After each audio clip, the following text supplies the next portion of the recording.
You're coming. I have to.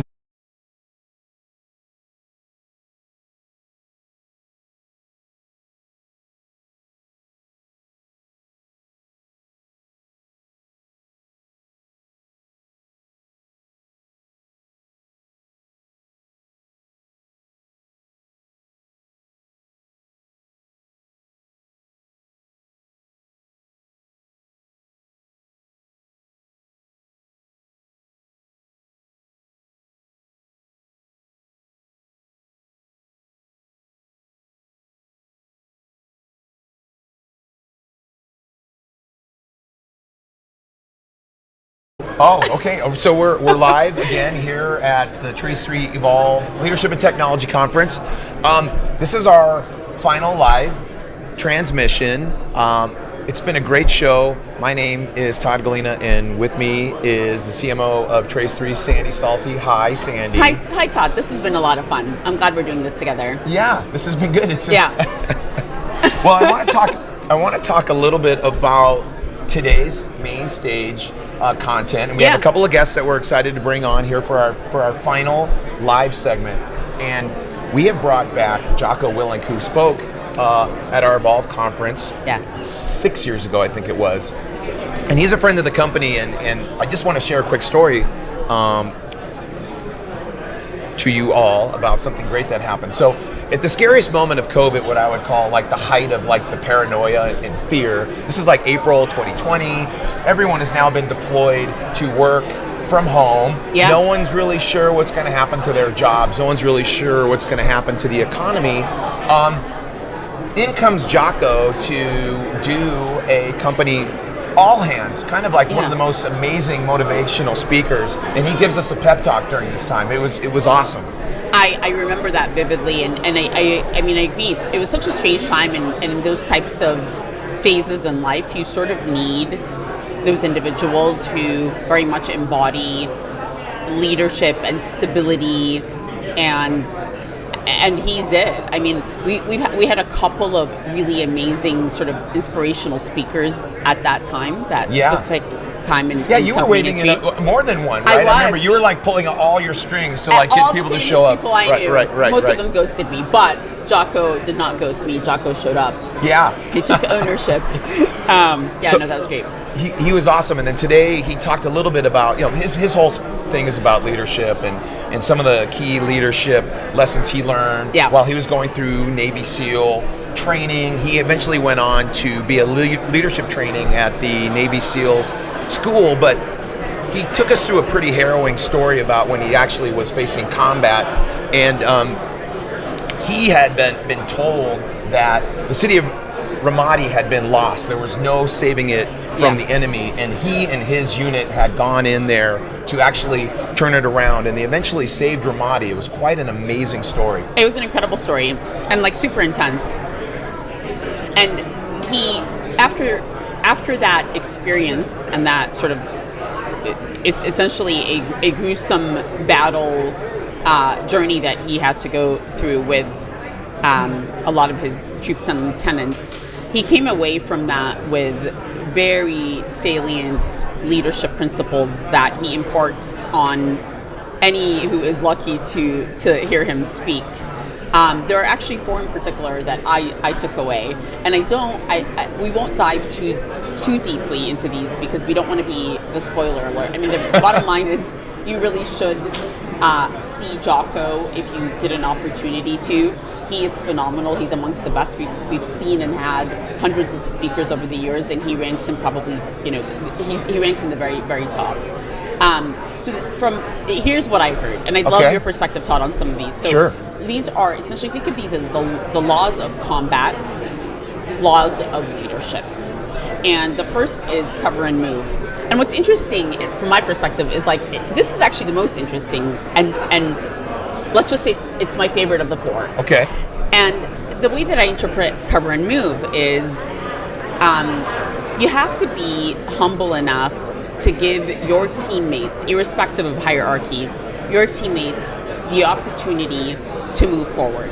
So practice humility, give them air cover, allow them to move forward and move up safely Yeah. So that collectively you can achieve the mission at hand. Yeah, and you potentially could be the person providing the cover, the air cover, right, to allow them to do that. Totally. That's perfect. perfect. I mean, it's an incredibly sort of selfless concept that I think a lot of people, it's easy to kind of struggle with that because you're essentially stepping out of the spotlight in order for your teammates to advance, which I love. Number 2 is simple. And I think that we leave it at that. Like, keep things simple. Yeah. And so, he walked us through how a lot of times these incredible plans come together, but leaders have a very difficult time communicating that vision and that plan in a simple way. Yeah. So the plan may be extremely sound and intelligent, but the communication mechanism is too complicated for anyone to really digest. Yep. I think that's a pitfall for a lot of leaders and a lot of organizations. Yeah, I agree. The third I heard was prioritize and execute. Yeah. I love this one because he was like, look, not difficult things happen in batches. It's not like on Monday morning, Sandy wakes up and she's got an issue. And then it's distributed elegantly across the week. On Wednesday afternoon, there's another hard issue again. And on Friday morning, there's the last hard issue of the week. Right. He's like, the reality is sometimes hard things happen all at the same time.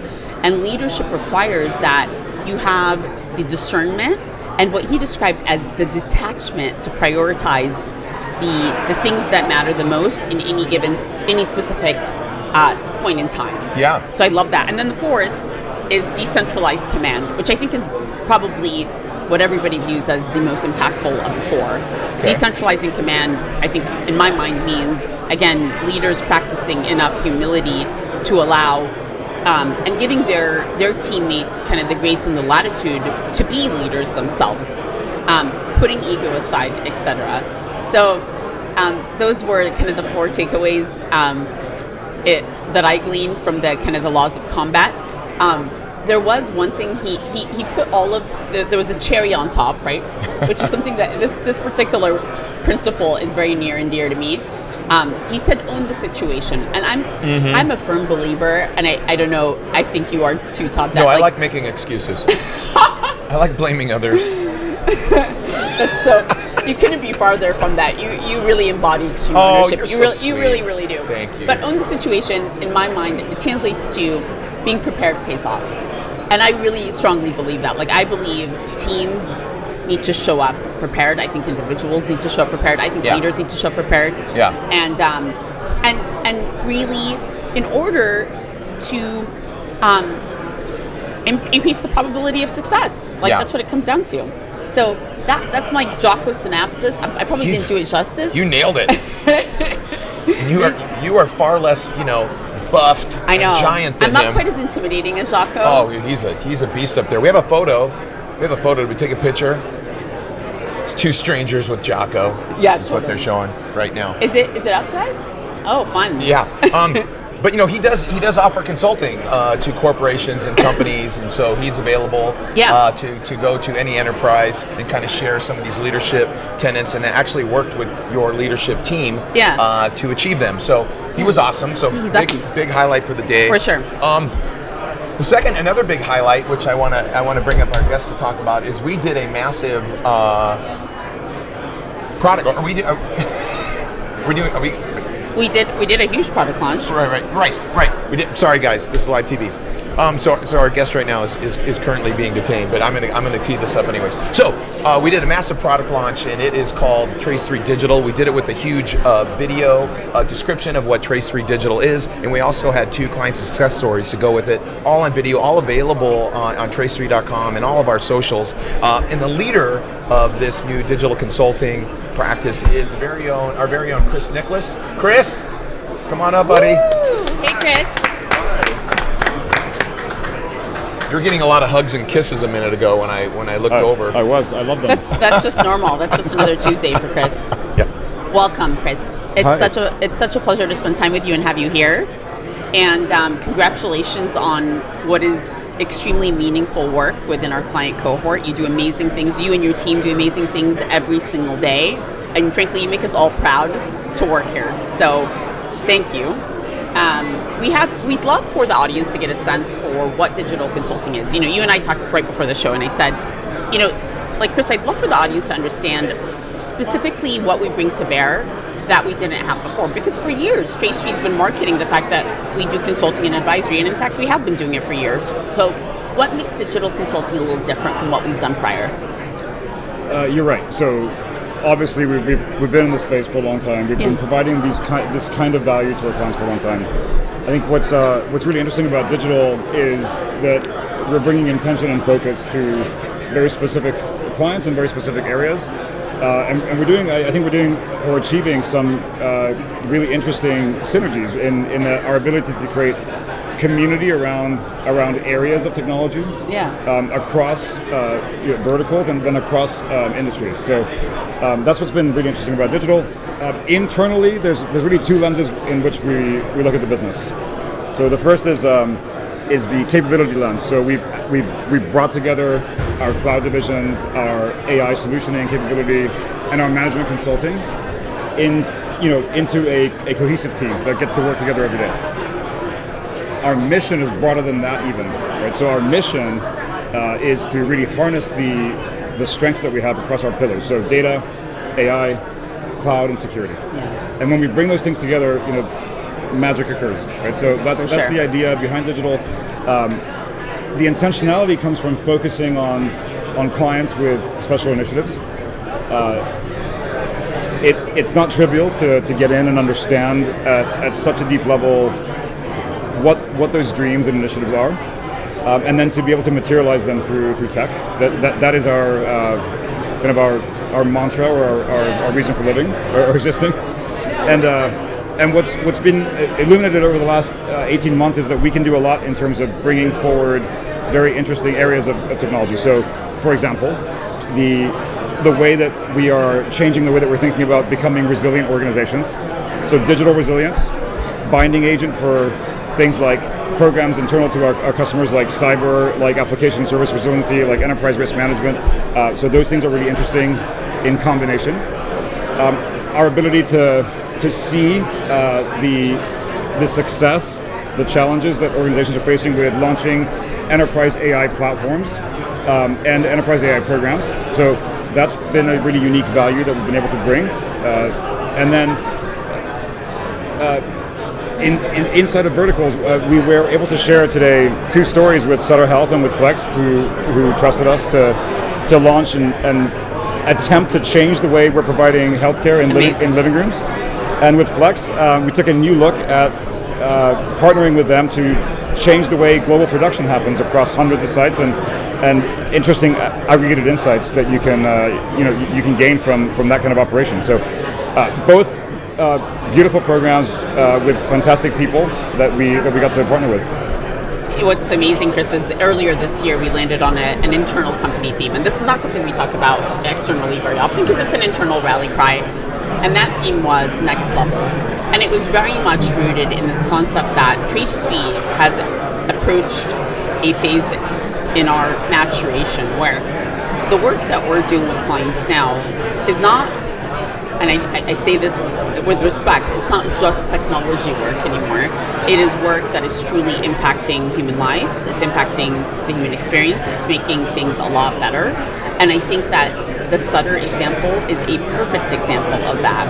Being able to offer continuous care through a digital front door, bringing it, as you would say, to the living room, especially for like high risk cases and chronic conditions. Chronic conditions is just so meaningful. I mean, I think it just makes me extremely proud because I do think our internal next level theme is about that, and it's not only is it's already manifested in so many ways and with so many different clients.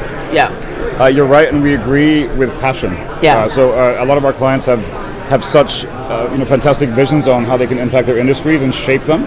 And our job, our duty is to become the organization that kind of really embraces and illuminates those dreams and initiatives. So that's exactly what we're up to. Yeah, I love that. Yeah. And I also wanted to take a moment to thank the both of you because a capability and the service that we built at Trace3 is one thing, but without you, we can't tell the story. So I wanted to thank you You're for putting on you're very generous the and best show in the gracious. business, Thank you. and for highlighting our success with Flex and with Sutter today. It's easy to tell great stories when we have people who are putting them together for us, and that's you and your team, Chris. 100%. So thanks. And we wanted to just make sure that, it's one thing to launch a new product or to launch a business unit and not have anything really behind it, but what we really want to do is wait until we kind of landed these two in massive engagements so we can launch and tell those stories at the same time. But we had done that a while back, and so you've been actively doing more recent engagements. I know we don't want to ask you for any specific clients, but can you tell us a little bit about some of the exciting stuff that you have underway right now? I can. So as is probably clear and obvious and not a surprise, we're doing a lot of work in the AI space. Yeah. We're building new models around how organizations can think through adopting different modalities of AI. So for end users, for productivity, to change the way that we develop code forever and produce software and release features. The helping our clients understand what it means to build an agentic capability in terms of the platform that it must live on and grow. Our ability to orchestrate and understand business process and unpack workflow in order to make AI meaningful. Our ability to forecast. We've done a lot of work in the financial areas to translate the net benefit of these programs back to the client in a way that's conceivable, with both tangible and intangible. So lots of work in those spaces. It's great. It's great. So you guys are pretty busy. Kinda. We don't have a lot of days off. Okay. Well, you deserve them. He was literally so I'm with the two busiest people at the show. When they're not here, they are somewhere else, talking to a client, talking to a partner, coaching people up. So I know this has been a very busy show for you, Chris, and I appreciate you taking a few minutes to come on over and joining us, buddy. Oh my gosh, my pleasure. Okay, thank you. Cool. Thank you for having me. Yeah. You're and welcome. maybe one final nugget for me is I can't wait to get back with my team. So we're going to go through our touch point list. Yes. As we engage with our clients, we're taking Will Gadara's amen to that. advice to heart. That was the moment of the show for me. I couldn't agree more. Thank you so much, Thank Chris. you, Sandy. For those of you who had a chance to see the interview that Sandy had with Will, I mean, that guy was a nuclear bomb. I mean, an unexpected person maybe to speak at a leadership and technology conference, because he was a restaurant owner and he got started and obviously told us that he sold his restaurant right before COVID hit, but then went on for 45 minutes to completely blow everyone's minds. And everyone around here is just talking about the impact that Will's session had on them. Oh my God, absolutely. Like I think I became a blubbering fool when I actually had an opportunity to spend time with him. I mean, he's got a lot of wisdom. He's got a lot of amazing things to share. And what's cool about Will's philosophy is that a lot of it is practical. Like, a lot of it's practical. Yeah. You just heard Chris say, I'm going to go hang out with my team so we can come up with the list of touch points. And I love that. I love when a speaker inspires, but then also leaves the audience walking away with things that they can actually apply in their day-to-day. So No, his whole thing speaks very close to your heart. You are a servant. You love to provide good service, and you love to get good service. I love good hospitality. Yeah. Okay, so that wasn't the only thing that we did today. We talked about Jocko Willink. We talked about the launch of digital. But today was also the day that we had our outlier ceremony. This is where we brought 8 finalists to bear with 8 judges, and we named a winner. And I want, if you don't mind, you've done this so often, Sandy, for years was our host of the Outlier Awards. This year, she decided to do this with me, which I think was a much better move. It was really fun. This is really fun. Better for me personally, so.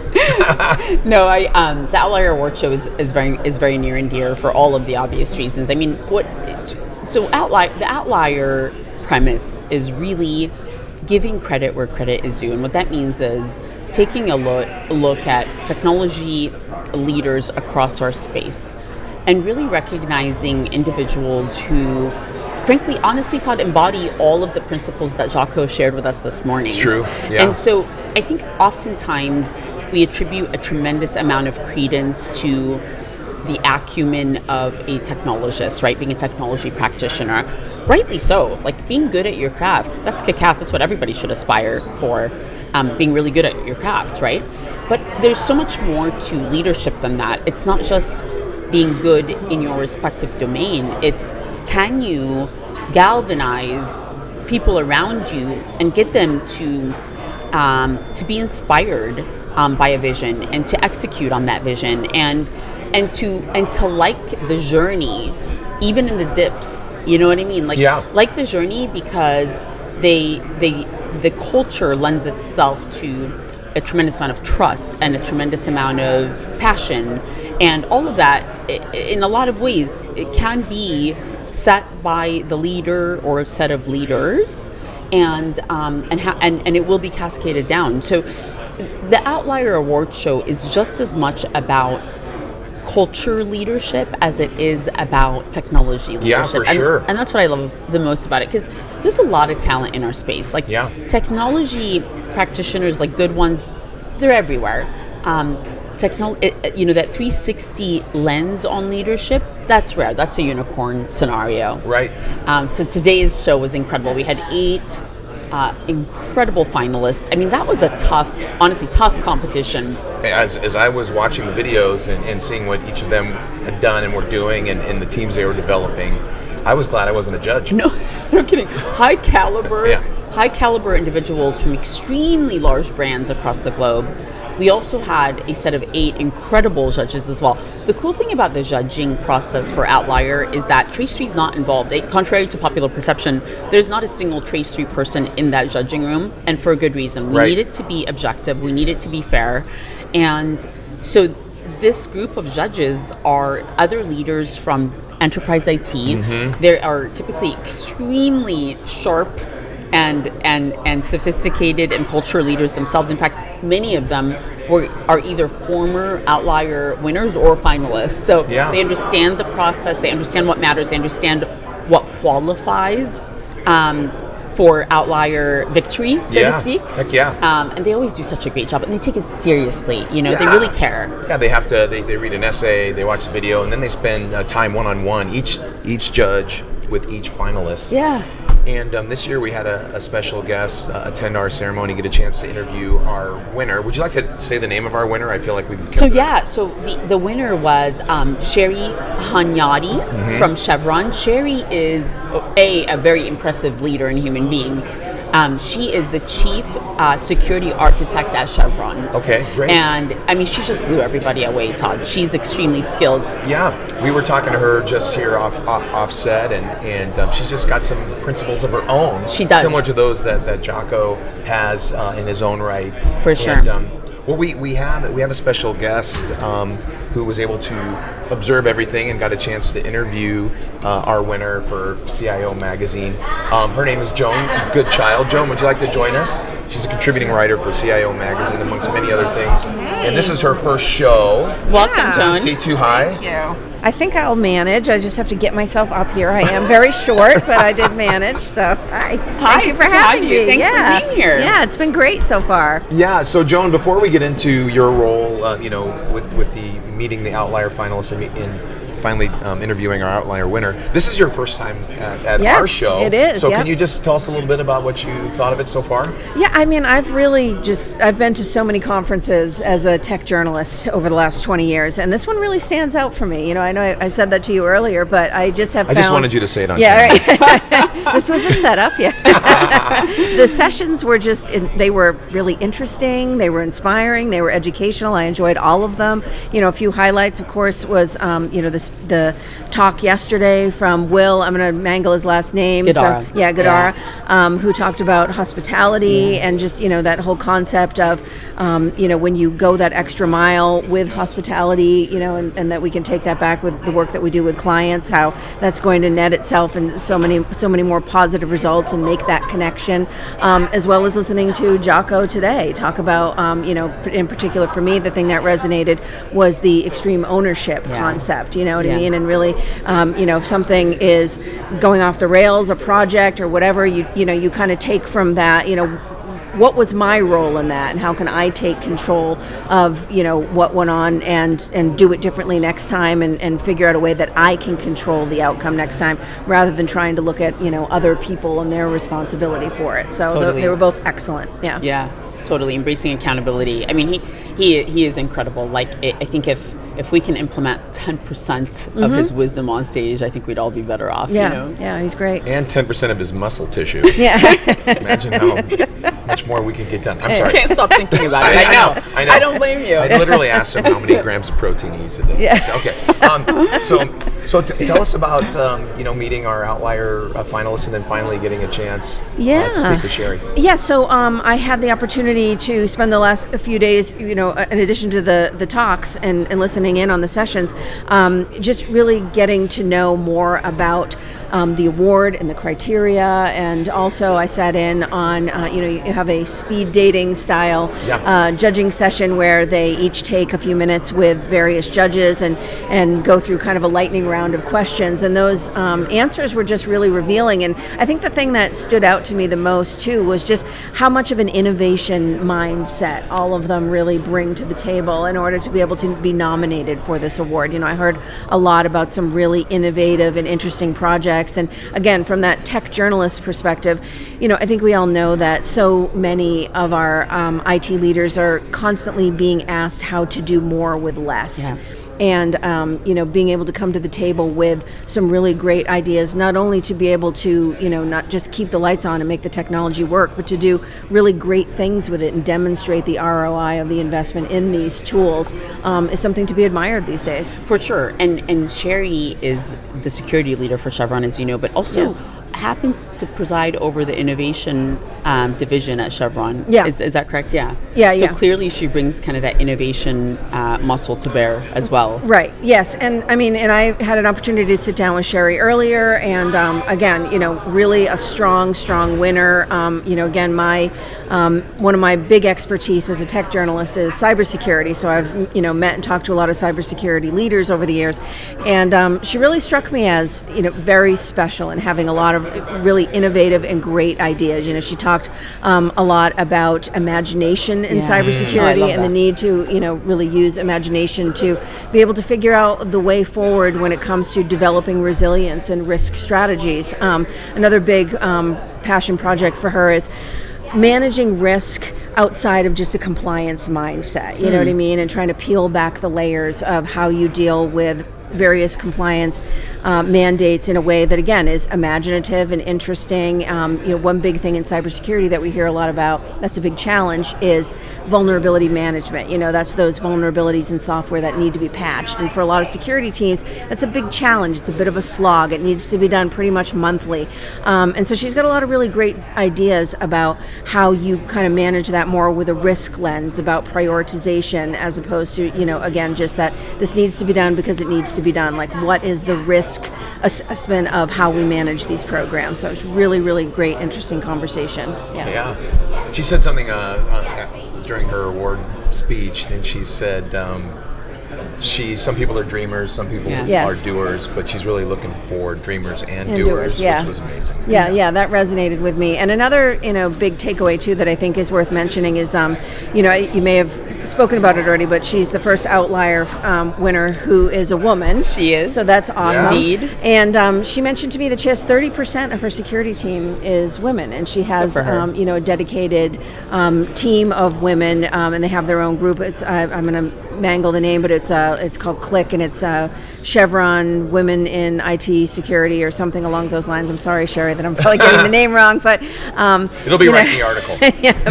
Right, we are writing an article about this for CIO.com, so please read it. And so she just had a lot of really great thoughts again about what women bring to the table when it comes to risk careers. Women every day are evaluating how to make risk assessments just in their general lives, and that she had a lot of really interesting and I thought, again, innovative thoughts about what women bring to the table when it comes to security careers, because of the way that they are sort of expected to approach life with a constant risk assessment, whether it's professionally, personally, and so forth. So it's really a fascinating discussion. Yeah, that's super interesting. I wish I was there to hear that portion. Well, Joan, we can't thank you enough for being here. You said something to me that made my heart flutter. You said, I don't want to butcher your words, so please keep me honest, but that the energy at Evolve really kind of sheds a light into the culture of Trace3 and everybody genuinely liking each other. Yeah, that's just really what I've noticed. You know what I mean? Like I said, I've been to probably over 100 conferences in the years as a tech journalist, and this seems to have just a really great vibe. Is what I keep saying. I love you know it. what I mean? I love it. Yeah. So everybody seems like to be really happy to be here, and again, the content itself of the event was just really interesting and inspiring. So thank you for having me. Thank as a you guest. for being welcome, here. Joan. Visit us every day if you want. Yeah. Consider coming back next year. Okay. Okay. Thanks for a lot. having me. Appreciate Thanks. it. All You're right. welcome. Bye now. So speaking of coming back as we wrap this up, As we wrap it up, Sandy, hot, Delina. Yeah. Well, so I guess let's. You know where this is headed. So we are. The fun's not over yet. We have celebrations will continue. We have an outlier dinner that's coming up where we'll celebrate Sherry and all the other 7 amazing finalists that were part of the outlier process and the judges, and then we're all going to head over to an after party. It's sort of like the after party of the after You can't party. tell people where it is; they'll crash it. I'm not going to tell you where it is. We have security concerns. This guy's VIP. We can't share that. It's news. 15 people watching might want to come. The and check it 15 out. people might, totally. They might invade the party tonight. But we'll do it, like the celebrities do. We'll post about it tomorrow after we're long gone. And we've had a chance to doctor the photos. Exactly. Yeah. Perfectly edited. Yeah. Yes. So we have that ahead of us. We're both very excited about that. It's a long-time tradition. And then we start planning for, believe it or not, 2026 very soon. We get right on it. And that's where I was headed. Yes, sir. So when does that start? Is that what you want to know? No. I wanted a dramatic pause. So pause. Look away. Yeah. So will you do this again with me next year? Oh. I'm gonna get you on tape. I'm Wait, gonna get should you you on be live. on one knee or something when you ask this question? Todd, it would be my honor to do this with you again another year. Yeah, brother. You're so good. Of course. I had so much fun. I always have so much fun with you. You're one of the best hosts in the business, if not the best. Stop. Hey, listen, it was your idea to bring the puppies. So that was the bomb diggity That stole move. the show. That might have been one of her favorite segments too, because her puppy was like burrowing right into yours. I know. Can we bring him back? Where is that little thing? Bring the puppies. I hopefully some of them got adopted. I hope so. I hope so. Well, guys, thank you so much for tuning in, all 15 of you, and we'll see you in 2026. Thank you Bye-bye. guys. Right. See ya.